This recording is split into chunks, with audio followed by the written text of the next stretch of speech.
We need a new way to measure success in the digital economy. Gross domestic product as a success indicator fails to account for assets that fuel the fourth industrial revolution, such as intelligence, networks, and services.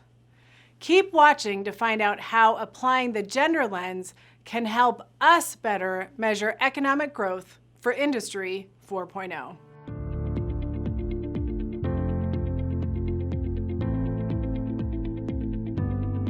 GDP is the calculation of our nation's production of physical goods.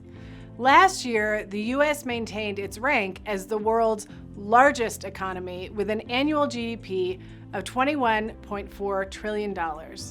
By comparison, the world's second largest economy, China, reported an annual GDP of $14.1 trillion last year. GDP matters because elected officials rely on this economic indicator to inform decision-making. It shapes how policies are made.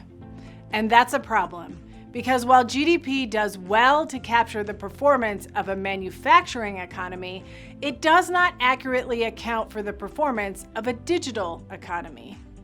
Without accurate measures of the economy, our elected representatives may unknowingly create policy based on inaccurate representations of the economy.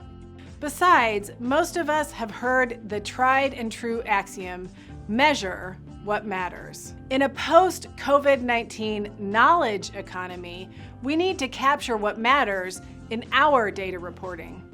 And what matters is more than simply the production of physical goods. What about indices that measure health outcomes, standards of living, and labor force participation rates?